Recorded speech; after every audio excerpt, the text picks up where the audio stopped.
Tənbölən. Üçbucağın verilmiş təpədəki bucaq tənböləninin qarşı tərəflə birləşdirən parçasına üçbucağın tənböləni deyilir. Üçbucağın tənböləni bildiyimiz kimi tənbölən bucağı yarıya bölür. Yəni bucaqlar bir-birinə bərabər olmuş olur. Üçbucağın 3 tənböləni var və bu tənbölənlər bir nöqtədə kəsişirlər. Median. Üçbucağın təpəsi ilə qarşı tərəfin orta nöqtəsini birləşdirən parçaya üçbucağın medianı deyilir. Yəni çəkildiyi tərəfi yarıya bölür.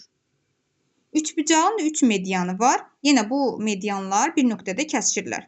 Düzbucaqlı üçbucağın düz bucaq təpəsindən hipotenuza çəkilmiş median onun yarısına bərabərdir. Yəni hipotenuzun yarısına bərabərdir. Baxın, düzbucaq təpəsindən çəkilib.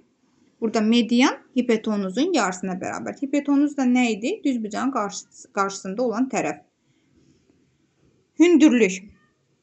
Üçbucağın təpəsindən qarşı tərəfi üzərində saxlayan düz xəttə çəkilmiş perpendikulyara üçbucağın hündürlüyü deyilir. Yəni 90 dərəcəlik bucaq altında olur. Burada AD hündürlükdür və AD BC-yə perpendikulyardır. Hündürlükdə dediyimiz kimi yenə 3 hündürlüyü var, bir nöqtədə kəsişirlər.